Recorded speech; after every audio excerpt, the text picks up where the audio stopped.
Hello, I'm Tim Smith with the Adams County Historical Society, and welcome to another Monuments Monday. And continuing on with our theme of monuments, markers, and tablets in the borough of Gettysburg, we have number 22. And this is a monument to Dwight David Eisenhower, dedicated on October 14th, 1970. Of course, Eisenhower was the most famous resident of our town while he lived here. And remember, for 37 days, from November 14th through December 20th, 1955, while he was recovering from a heart attack, he lived in Gettysburg. He actually ran press conferences at the Hotel Gettysburg, and he used the office of the Gettysburg College president. Sitting in that office on December 18th, 1955, he threw a switch that turned on the Christmas lights in Washington, D.C. General Eisenhower established his office on the Gettysburg College campus in March of 1961, occupying the former residence of the Gettysburg College presidents here at 300 Carlisle Street. The house underwent major renovations, and the quarters of the 34th president and his staff were located on the second floor of the building. And you might know, we have a sign on display in our Gettysburg Beyond the Battle Museum for Eisenhower's office. When the building reverted to the college upon the death of General Eisenhower and President Eisenhower, the Gettysburg College Board of Trustees in October 1969 officially designated this as the Dwight David Eisenhower House. Eisenhower is a faithful servant and friend of Gettysburg College. He served on our Board of Trustees.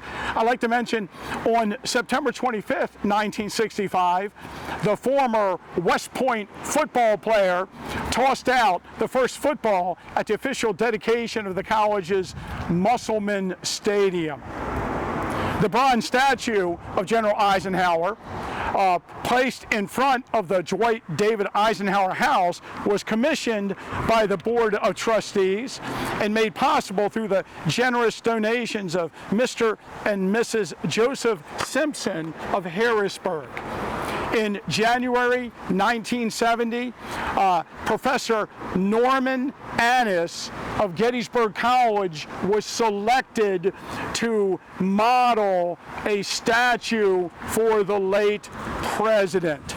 Annis was born in New York and came to Gettysburg and taught the history of architecture and sculpture at Gettysburg College.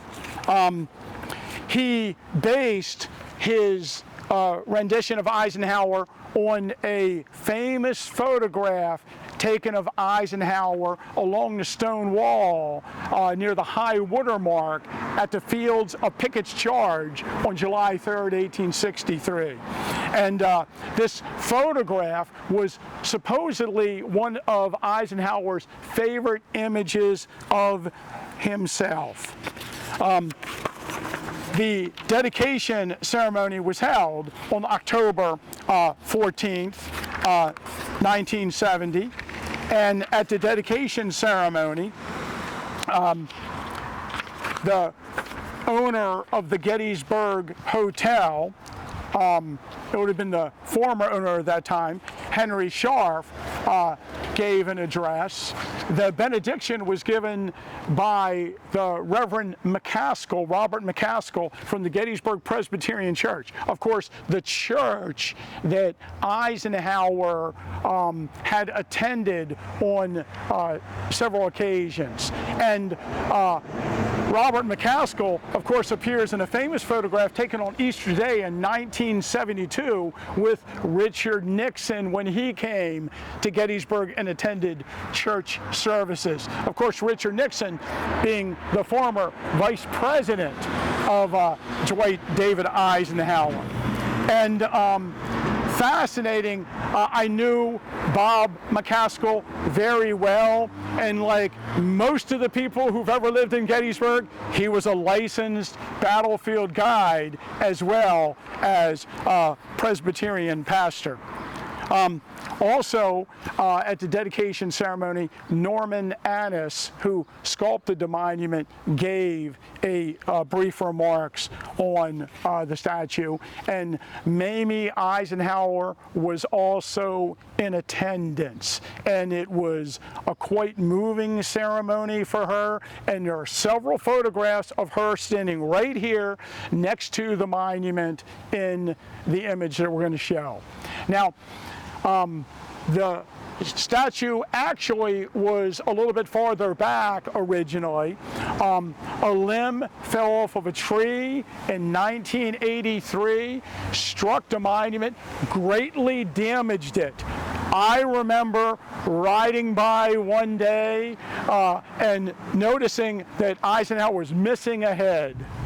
They reattached it for a while, I believe, and my memory of it is you could see where they reattached it. Eventually, they had the head, recast, or perhaps the whole monument recast. And in the summer of 1984, the monument was replaced at this site. Now, there are other presidents that have a connection to this monument.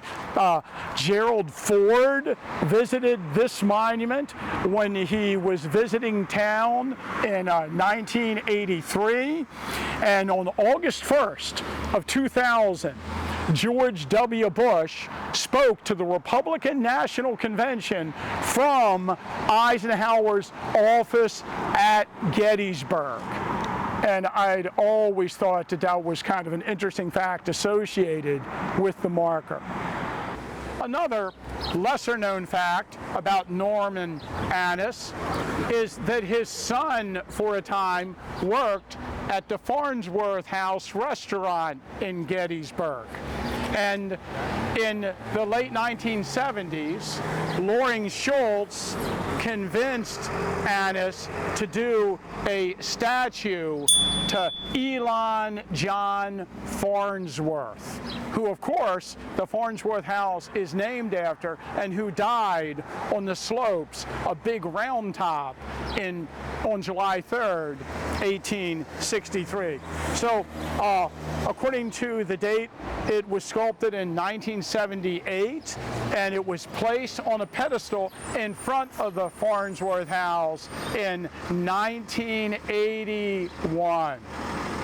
Remember, if you like the content that we provide on our YouTube channel, please like and subscribe.